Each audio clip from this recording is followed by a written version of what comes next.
Good morning and welcome to Utah State University. My name is Bill Plate. I'm the Senior Vice President for University Marketing and Communications. We're all excited that you're here because today marks the beginning of a new chapter in the development and further investment in Utah State athletics and specifically our football program. I have the honor of introducing two senior leaders that I am privileged to work with on a daily basis who have made tremendous strides and success here in the short time that they've both been here. First, we're going to hear from our university president, Elizabeth Cantwell, followed by our vice president and director of athletics, Diana Sabo, who will introduce and welcome the individual who we're all here to meet today, our brand new football coach, Bronco Mendenhall. Following Coach's remarks, we will open up questions for the media. With that, help me in asking President Cantwell to join us here at the podium. So. I accept the request. Thank you all for being here. I really want to, particularly, all of you who are with the media are lovely, but my community members who are here, our community members, have been so freaking instrumental in getting us to this point that I really want to shout out to all of you who are members of our local community. You are so important to me.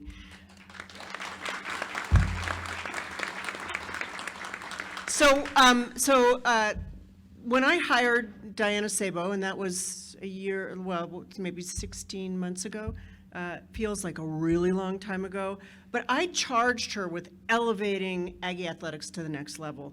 And we are doing just that. So we are rising, our student athletes are succeeding, our community continues to support us and elevate right along with us.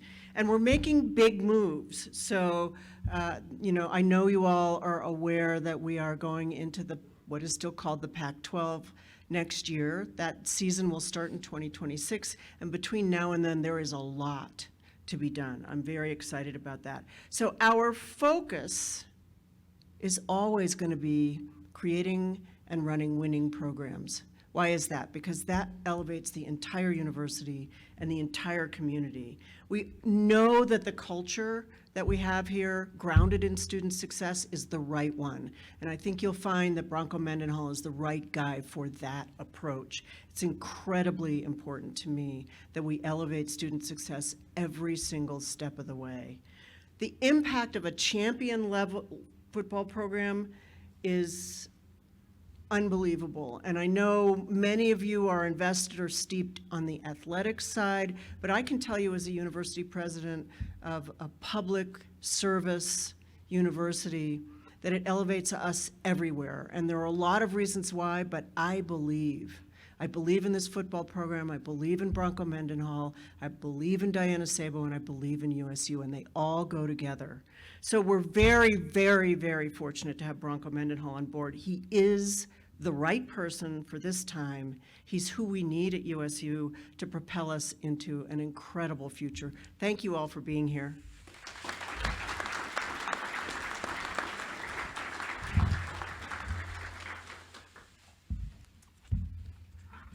I believe. Where's the herd? Let's go. Wow, this room is impressive today. My heart is full of appreciation. Thank you all. Thank you to our university community, to our deans and our vice presidents who carry out our academic mission. Thank you for our football players who are here today, our athletics coaches, and our student athletes, our community, our investors, all of you. You are Utah State, and I am deeply grateful for that. Thank you, President Cantwell. We deeply appreciate your value of creating remarkable learning experiences for the university and the state of Utah, and for realizing the impact that a comprehensive athletics department built on the cornerstone of excellence can have for an institution and a community. Your unwavering commitment allows us all to provide endless opportunities in the pursuit of excellence.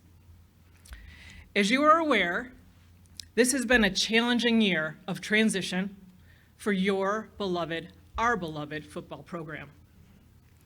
I'd like to express my gratitude to the incredible young men who are here today and who fought hard on that field this season, and who chose to call Utah State home. Thank you. We appreciate you.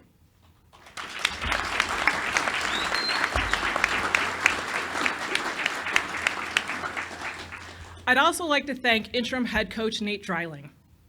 He stepped up during a challenging time.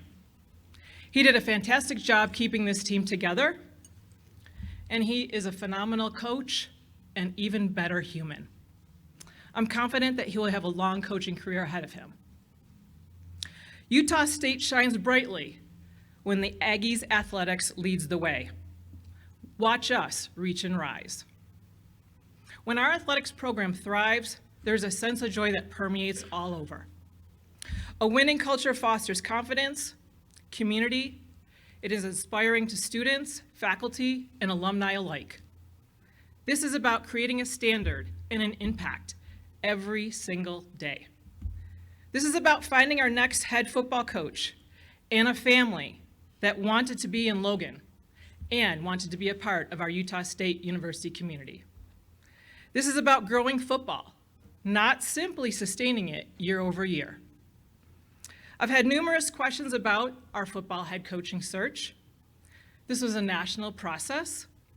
I received a lot of calls of interest from very well-qualified candidates, from members in the NFL, from former Aggies, from Division I position coaches and coordinators, and from several sitting head coaches.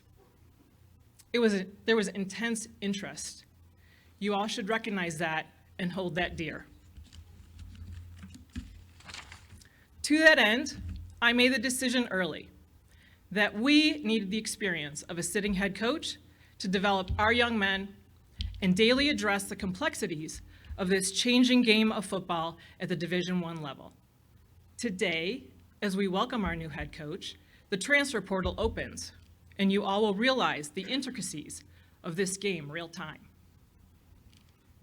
We needed someone at Utah State for our football program who would elevate our competitive excellence, who would prioritize our academic success, and who would engage as good stewards in our community. Bronco Mendenhall emerged as that leader. Bronco Mendenhall has a tremendous experience rebuilding programs and cultures. In fact, he and his wife, Holly, admit they love a challenge. In totality, he has 18 years of head coaching experience, including a 6-year stint at the University of Virginia, 11 years at BYU, and most recently, New Mexico. He has an impressive career record of 140 wins and 88 losses, and his teams have qualified for 16 postseason bowl appearances. He's had over 80 former players sign NFL contracts. As you can see, he has been a leader of men. His leadership, his proven record, his deep understanding of the game makes him the ideal choice for our Aggie future as we step towards a Pac-12 membership. Importantly, his success goes far beyond football. Bronco thrives in investing in developing young men. He has a profound connection to student athletes. He builds their toolboxes for success in life, which is emphasized on character. He has high expectations. He is a believer of discipline and academic achievement. Bronco realizes the value of our community, and he will be proud with his family to live in Logan. Welcome to Bronco, his wife Holly, his sons Cutter, Breaker, and Raider, who, as students today, are taking finals, so they could not be here with us, but they're excited to step in and be welcomed by all soon. As you all know, Bronco was born and raised in Utah. He is a graduate of American Fork High School and started his football playing career at Snow Junior College. Family comes first for Coach Mendenhall. In fact, this move allows Bronco to be closer to his mother, Lenore, who lives in Alpine. Welcome to your state of Utah. He embraces USU's values of respect, integrity, dedication, continuous improvement, and teamwork. His passion for coaching empowers students to become the best version of themselves. And he respects the rich traditions of this university, Utah State.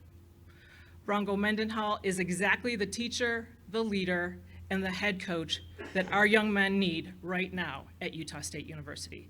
Please join me in welcoming Utah State University's 31st head football coach, Bronco Mendenhall.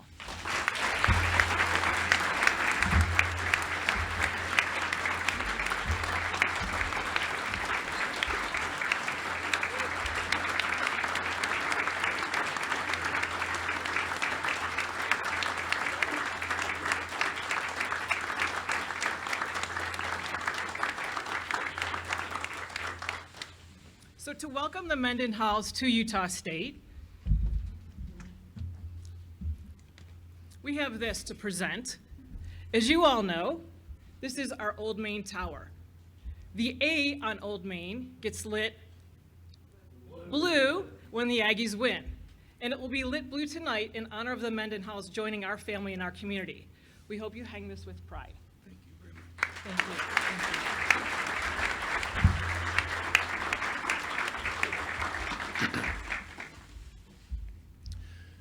It's always nice to start with a standing ovation. I'm grateful for the opportunity to be here. My wife and I, what a journey we've had together in the world of college athletics. As we were building a ranch in Montana 2 years ago, we craved influence and impact on young people. That is the greatest thing that we get to do, is influence and impact the next generation to become more than we are, our generation. And I see some maybe a little older than I, some similar, some younger. In my opinion, the world of college athletics, it's the ideal platform to develop amazing young people from. At the same time, championships matter. And so what you'll be getting with the head coach in myself is that, yeah, results absolutely matter, but how we accomplish that, it matters even more. I care about these young people, who they become, what they do with their lives, how they play, but ultimately, if they're influencing this community in a positive way, if they're becoming amazing young men for their families, if they're able to contribute in society with all kinds of memories of championship experiences here, that looks like success to me. There isn't anyone on the planet that will have higher expectations for our players than I. The greatest gift I can give is that of extreme expectations. Some say high, and that's not enough. Extreme expectations mean, Coach, how am I going to do that? And my normal answer is, I'll help you. In most institutions where I've been, it was the highest grade point average in school's history, followed by the most service hours in school's history, followed by the most success on the field in school history. Those things have happened at the same time. Many in the world of college athletics today think those are mutually exclusive, that there's not enough time and all we care about is football. It will take everything our players have to keep up with the football demands. And quite frankly, it won't be for everyone. Each program I've inherited and had a chance to lead, not everybody stayed, and not everybody wanted this approach of really high expectations. This current team, they didn't choose me. They'll have a chance to choose me over the upcoming months. But let's face it, they weren't the ones that chose. And so that relationship will grow and develop and become, and ultimately the relationships formed will be outstanding. I believe in the power of choice and enabling young people the power of choice.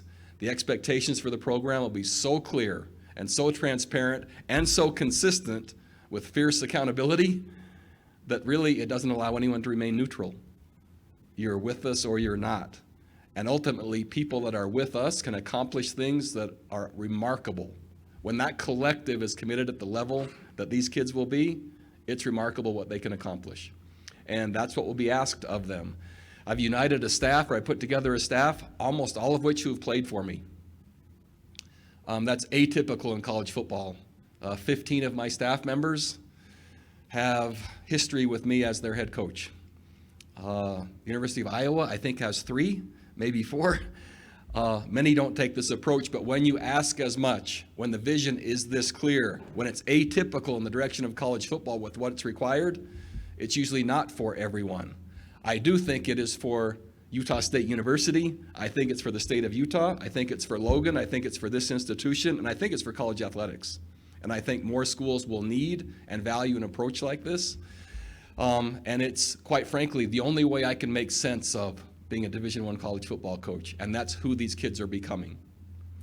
So having said that, we're thrilled, my wife and I, my staff, and honored. We're very clear that there's interest in football here. This turnout shows that. Amazing football transforms communities, and who would think that could happen, right? The Aggies winning in football and doing it consistently and well and doing it the right way, it can become the identity not only of the community but an entire state.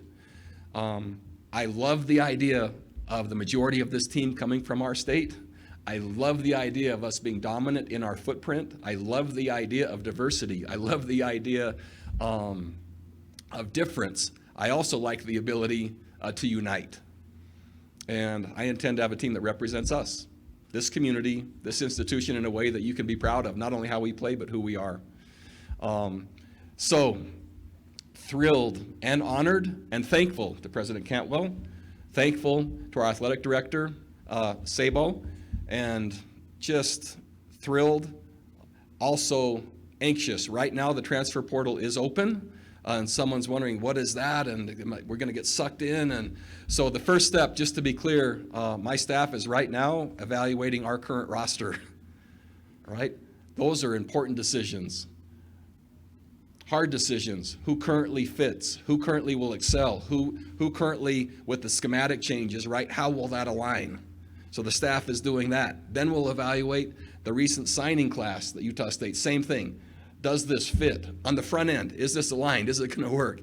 And then the institution I just came from, there's many that want to, they want this approach. And then here's the transfer portal in addition to that. The combination of all that will form this upcoming team, and we're on the clock. And so, yes, I'm speaking to you, and I'm glad that I'm here. My knees shaking, and I'm bouncing, and I'm kind of drawn toward other work that needs to be done.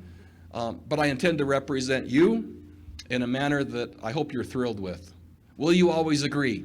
I don't think it's possible.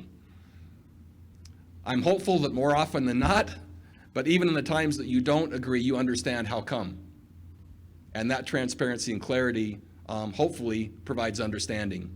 In the meantime, good results help soothe differences. And I understand the value of that as well. Holly and I are thrilled to be back in the state. Again, our three boys, and I saw the response when we said Brigham Young University, so I just said it, and you don't need to say anything. That's where our sons are. My mother lives close by in Alpine. The chance. The first guiding principle of our program is family first, last, and always. This decision, in addition to this amazing institution, aligns with our first principle, family first, last, always. Who in the world gets to lead an amazing football program into a brand new era with such a rich tradition and do it with the support of their family in the same state? Who gets to, I think we have the best job on the planet. I'll do my best to act in that manner with not only results but integrity, and appreciate you and your support and willingness to be here. I look forward to a long partnership and a lot of success. Thank you very much.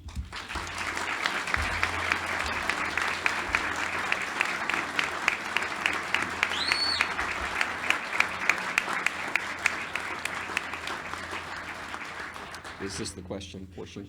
Okay, questions? Hey, I'm Jason Walker with Cache Valley Daily and 106.9 The Fan. Obviously gone over your long tenure as a head coach, but not a lot of it has come in this kind of transfer portal NIL era.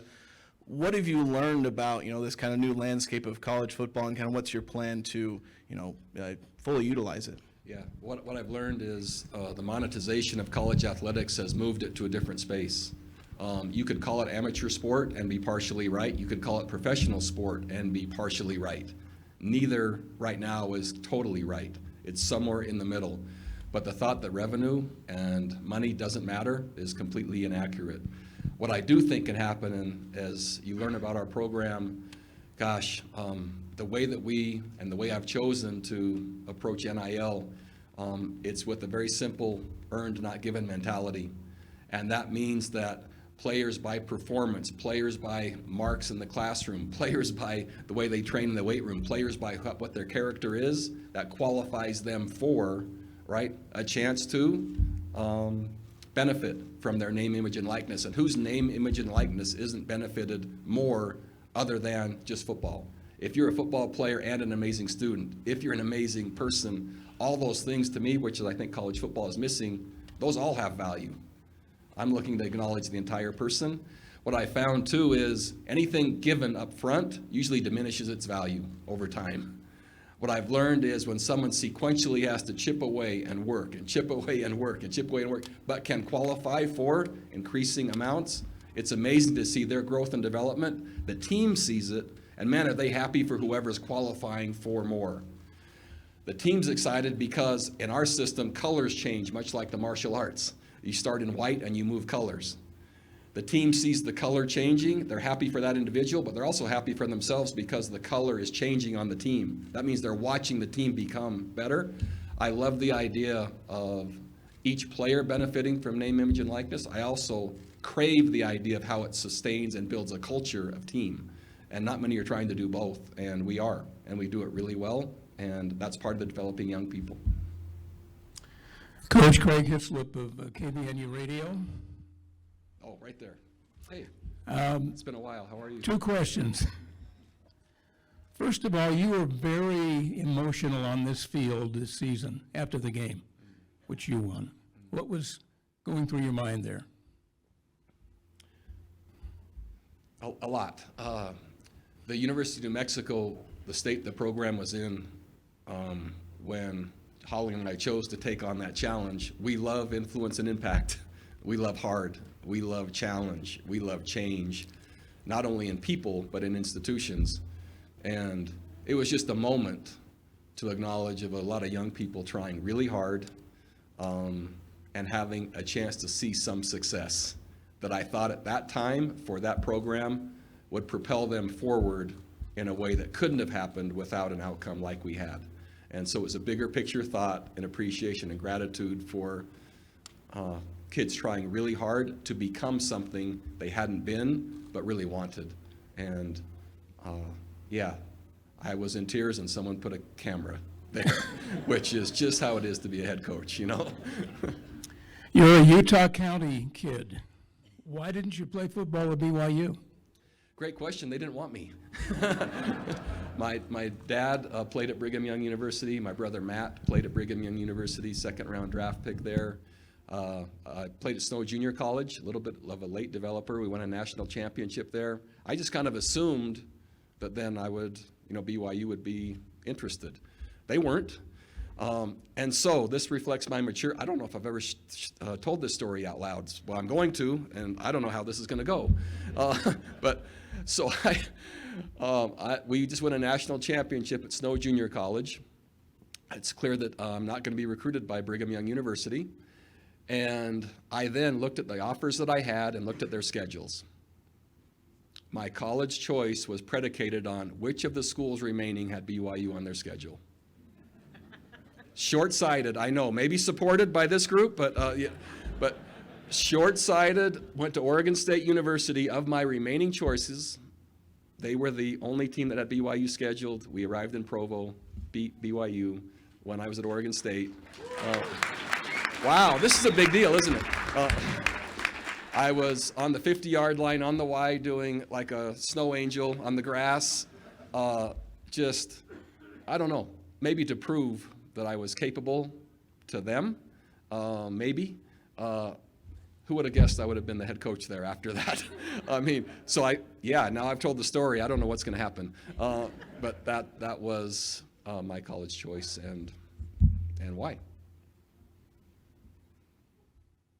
Coach, Alex Vehar with KSL. Good morning. President Cantwell earlier mentioned culture. The last few years, the football program here has had its share of difficulties, some of them legal. And there's been a big push the last couple years to not only turn that around within the program, on campus, but to improve the perception of it outside. So I'm curious, how much was that part of the conversation during your recruitment? And now that you're here, what will your role be in not only improving that culture here, but perception outside? Yeah, great question. So one of the principles that I have learned over time is the best predictor of future performance is past performance when it replicates. If you look at the conduct of the teams that I've coached, if you look at the cultures of the teams that I've coached, perfect? No, not possible in developing young men. Exemplary in terms of achievement in every area of life. And that actually includes faith as well. That doesn't mean a specific faith, but that actually does mean faith. And so academics, exceptional. Performance on the field, exceptional. Character, usually unmatched. Some mistakes along the way, absolutely, as we all do, even grown-ups. Completely embedded in the community and making a difference, certainly. This really didn't have to be part of the conversation. It's just what I believe in. And so you're just getting the next iteration of my wife and I doing that.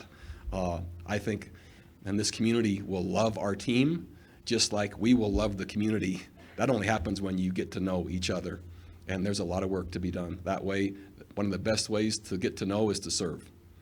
And I love reaching out and serving. And I love our players to do the same. And so this is just the beginning. And I look forward to it. Hey, Coach Mendenhall. Jason Turner from the Herald Journal. I just wanted to ask you, USU has really upped the ante in terms of coaching salaries, particularly within the assistant pool. How much did that commitment kind of resonate with you as you were having discussions with Athletic Director Sabel? I would say I certainly acknowledge that, and I acknowledge it from this perspective. When expectations and commitment don't match, frustration occurs. When expectations and commitment match, alignment, trust is ensured. And so there was just a quick check, not a deep meeting. It's oh wait, Utah State wants great football. They want improvement. They want success. They want advancement. They want growth. That really didn't have to be through words. That was just simply by what the numbers look like. And facts are our friends. A lot of times we can say with flowery speeches, etc., then when it comes right down to it, now what does that mean? Sometimes numbers say more. And so in this particular case, it was clear to me that this institution, this team of leaders wants increased success and want to commit to that and see the value that could bring. And that, by the way, that's not, again, just for football. That's the impact on this community, on this institution, and who these young men can become. And I view it like that. Hey, Coach, Mark Greenwood with the Utah Statesman. You kind of mentioned in-state recruiting and having this team be really in-state focused. You've obviously spent extensive time recruiting in-state. How do you think that those previous ties are going to help you at this point? What do you do to kind of capitalize on that moving forward? Just that. I intend to capitalize. Gosh, when you spend as much time in the state as I have and been a head coach as long as I have in this state, if I were to show you the text messages, it's a world record from influence and impact from past that now is relevant now. And wow, has the high school football and the quality of football in this state grown and improved and become? It was strong before. That was when I left Brigham Young, went right to the University of Virginia. That seems like a long time ago now. 2 other years, then went to New Mexico, and now coming back and seeing it.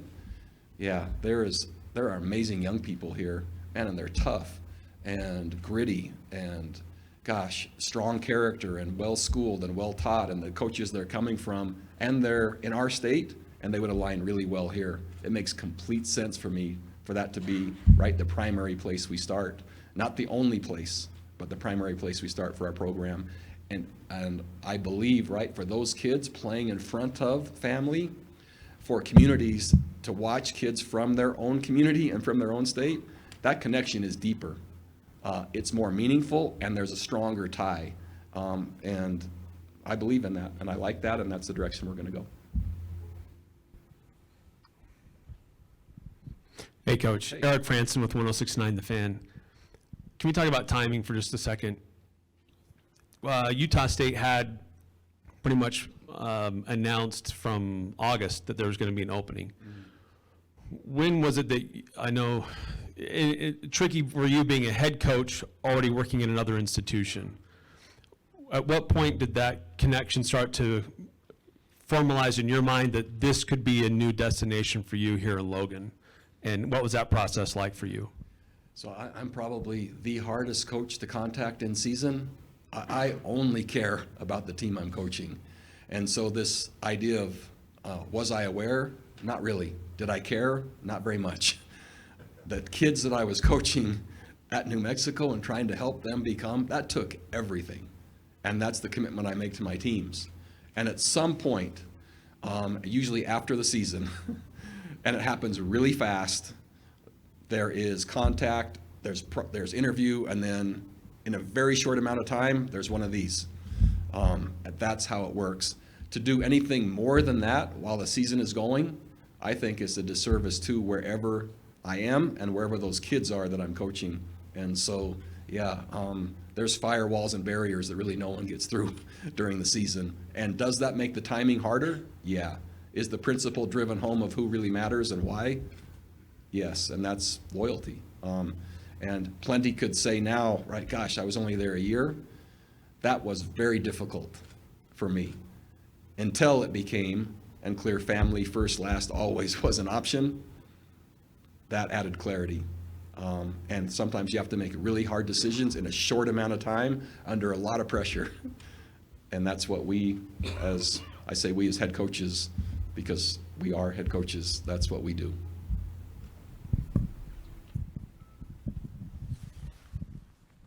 Kevin Reynolds with the Salt Lake Tribune. You mentioned NIL a little bit earlier, but how much was that a discussion in the interview process in terms of the support level that you'll have here? And do you feel comfortable that you'll be able to be on par with the Pac-12 and the situation that you're going into just on that front? Yeah, it was a small part of the conversation, but a question. I'm really confident. I have a great idea of what amounts are needed. Just went through this. Launching an NIL program, launching it in a relative market that's similar, expanding it now to the Pac-12, knowing what that will take, almost tripling that number in 1 year's time at the University of New Mexico. The support off the chart. Will that need to happen here? Yes. Will it? Certainly. I'm confident once presented and relationships formed and belief established, that will all come together. And so significant for sure. That's part of the college game right now and is quite frankly a necessary part of doing business. So there is the business side that supports all this other part that we just talked about. And that's one of my first priorities right now.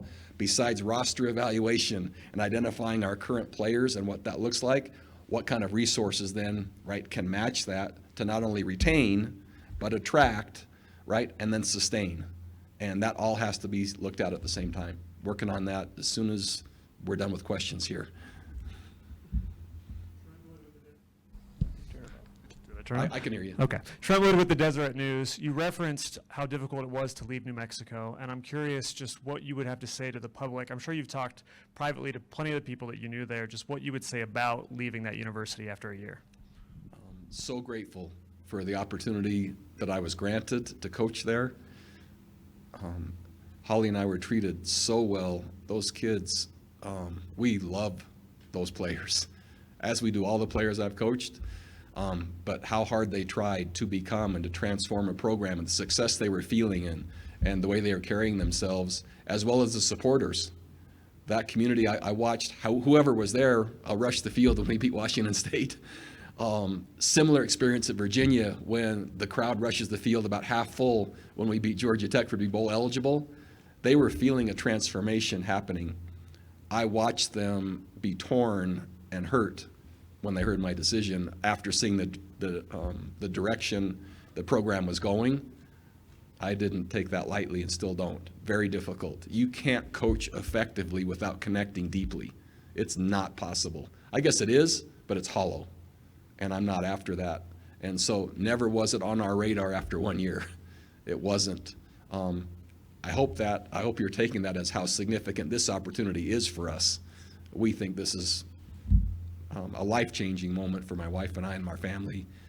So that ultimately was the reason. To say there was another reason, there wasn't. Our chance to continue to do this with our family so close, man, who gets to do that? So it's just awesome. And that happens to be here in Logan and Utah State with this rich tradition, the recent successes, past successes, and the trajectory in the future. Gosh, that just made a lot of sense. I still feel for the kids there. In this world of transfer portal and how it works, they might be more prepared now than in past eras. Still difficult. And I think any coach that leaves a program that doesn't feel that way probably hasn't coached them well enough. Sean Harrison with the Herald Journal over here. Being from Utah, you understand the importance of playing BYU in Utah. How much influence are you going to have getting them on the schedule now and again? Gosh, I hadn't thought about that yet. I'll have some influence. That's a partnership. And is it important? Yeah, it's important. Is it important? Yes, it's important. And the outcome of that matters. Alex Vehar with KSL again. In 2021, you decided to take a short break from coaching and started a podcast because you said that you wanted to reinvent yourself. Obviously, you took the job in New Mexico not that long after that, but I'm curious, like in that little span of time of not coaching, what did you learn about yourself? How do you feel like you actually did reinvent yourself? Yeah, I'm not sure, and you probably have a quote for me saying I wanted to reinvent myself. I'm not sure that's what I was trying to do. It just kind of occurred. But when Holly and I stepped away at the University of Virginia, we had just become empty nesters after 34, 32 years of college athletics. What a unique journey, but a difficult journey. And sometimes distance brings clarity. Putting in 40 acres of fencing on a Montana ranch, yeah, that brings clarity. Building, clearing trees, just making a place become better for our future was, I think, therapeutic, but also enlightening. And after about a year, when the first football season ended and calls were coming, we had plenty of opportunity, and it just didn't feel like the right one was there yet. At the end of season 2, yearning husband and wife for influence and impact on young people, it just became clear that's our purpose. And we looked where and how can we have the most influence and impact on young people. Where? I don't think there's a more impactful and influential platform than college athletics. And so it just became really clear to Holly and I, yeah, we're no longer ranchers in Montana. We're leaders of young people in the world of college athletics. And that was solidified. Maybe not so much reinventing myself, and the podcast was just a hobby. But it became clear to us what we were supposed to do. And that's what we're doing. And luckily, we get to do it here. This is Jason Walker again. We've talked a lot about off the field stuff. I want to ask about some stuff on the field. Offense and tempo and some chaotic defense has kind of been the identity of the Aggies for the last 3-4 years. What can fans expect to see from this team on the field under your tenure? Yeah, one of the principles that you'll learn from me that's maybe a little bit atypical in the world of college football. Most bring schemes and recruit to the schemes. I'm a who first then what person. We'll see exactly who we have, who we draw, and we'll maximize all resources we have with enough scheme knowledge from all these different ways to do it. Scoring points matters. Actually, there's been a study done. I commissioned this study, by the way, in my coaching career. The number one influencer on winning a football game is points scored. I actually paid for that study to be done, by the way. So money well spent, because it just confirmed. Second biggest predictor and outcome of college football games, points allowed. So we're going to do stuff that scores a lot and doesn't allow many. Not to make light of it, we have really good coaches. Kevin McGivern, offensive coordinator, has been here before. Gosh, he's innovative and he's creative, and points go on the board, running and throwing. I love the chance to have all players on the offense be involved, including the quarterback. And so, man, in this world, that really matters. Complementary football matters, a defensive scheme that matches that. Most of my background is defensively, but my passion is complementary football, an entire program now. I'm just not one side or the other. And so I'll look at the players we have, the ones we draw, put them in schemes that will be successful for the results we all want, and we'll watch that unfold as we go, rather than declare today. Thank you all so much. Really glad to be here and glad to be your coach.